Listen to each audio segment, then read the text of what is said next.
For the almost final part of the show, just for our predictions, something we like to do now. This week, the final 5 fixtures, we are going to smash through in 10 minutes. And we're going to do this literally with a timer. So, tell me when you're ready, Hef. This is the part where we're going to have to give that rapid fire insight. 10 minutes. Can't be bullshit from you or me. It's going to be we all know from Hefty Stats that I work brilliantly under pressure. So, so are we ready, sir? I am indeed. Okay, cool. I'm going to start the timer. Shall I go? Shall I take City Burnley? Yeah, you start from the top. All right, 3, 2, 1, 10 minutes on the clock. So, City Burnley. I expect City to absolutely spank somebody, and I think this is the week they do it. KDB obviously overdue that big boy week, 11.6 in my team. Annoyingly, I should have kept Salah, because I do think the way Burnley sit deep in that block, low block, means that the space will be created for someone like KDB to have those long-range shots. Cancelo, 5.4. With Burnley sitting real deep, this should encourage those fullbacks to absolutely bomb forward, baby. And that means those inverted runs are coming. And those goals and assists will be there for your boy. And Aguero, back, we believe.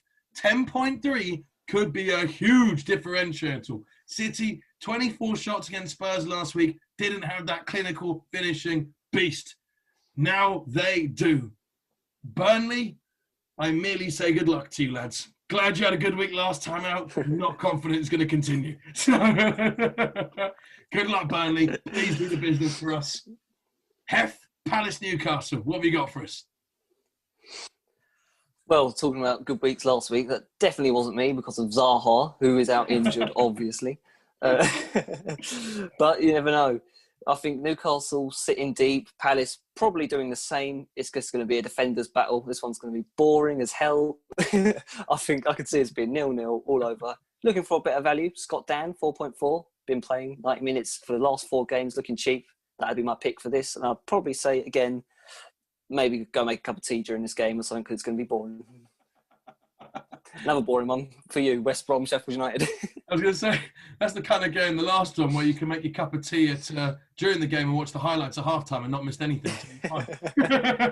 And another game we expect to be similar, West Brom, Sheffield United. Although I say that, I actually think this could have something in it because both teams need to do something. Somebody's has got to go, baby. And I actually hope it's Sheffield United because, good Lord Almighty, I've been hoping this for weeks. Even I'm running out of abusive things to say to them.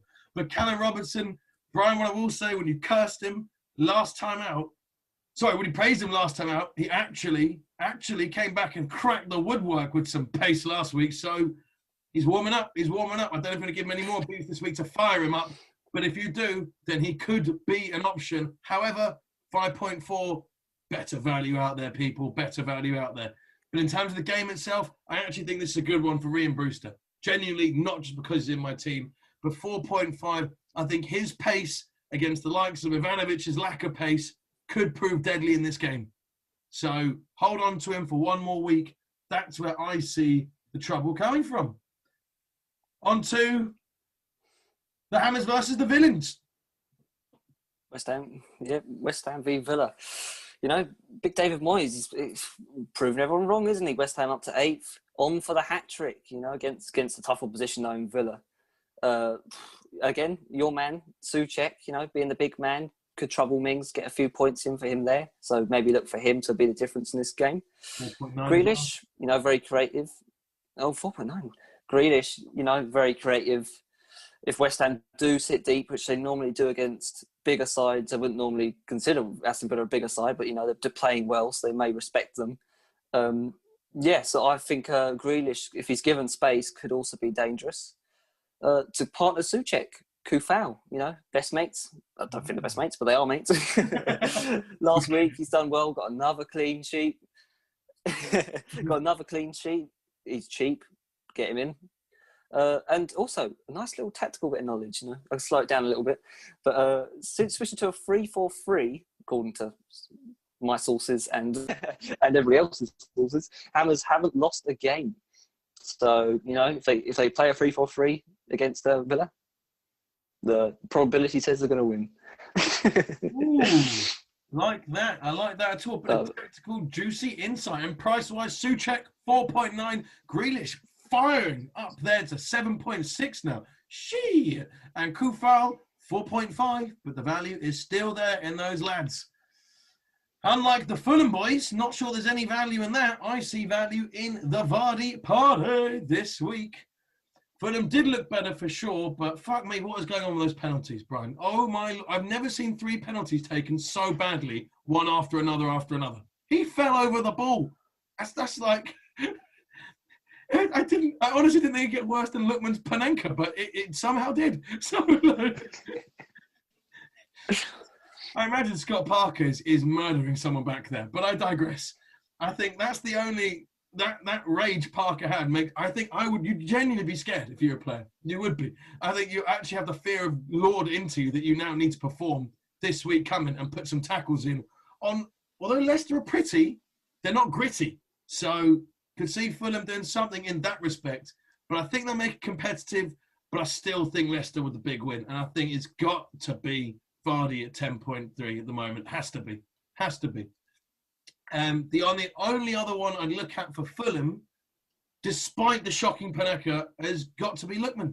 And that is purely because he's 5 mil, got an assist last time out. He is actually quite a busy player. And joking aside, as a quality of player, he is good. So for that price to be a cheap option balancing your team, could be one to look at. But again, as we said a minute ago, someone like Souček, 4.9, you've got to balance out what you think is best. But on that one, you might as well sum up as well, Hef. What do you reckon? Leicester, Fulham, expecting a win? I'm expecting Leicester to win. And yeah, I like Lookman as well. I think he's done it all right. Busy player, cheap. Don't have him on pens. We had a little look at Loftus-Cheek, 5.9, but I think he's a bit much for what he's bringing to the table at the moment. And James Justin at 4.8, although Leicester have a very juicy run of fixtures coming up, I think... Now that we've gone through the likes of Neco Williams, you'd be better off saving the money for a little bit. A lot of people have got Justin, and not for me. But I say not for me. I actually put him in my team. So there you go. Maybe he is for me. Put him at home. Sheffield United away. Brighton at home. So good time for the Leicester lads. Seems it. And that actually smashed that, mate. 7 minutes. Oh, we need to make it like Power 5 or something, Yeah, for a real challenge. We'd have done that in 5 minutes, easy, I reckon. Yeah, so, I think maybe we do it next week. Maybe the viewers can let us know. Yeah, so they think that we can do it. Good speed. Yeah. Was it just right for you, baby? Because then we're good. I mean, we can't be singing that. I was talking about Little Tinkers. Right, well, we might as well finish off then by saying, let's do our predictions. Right, last week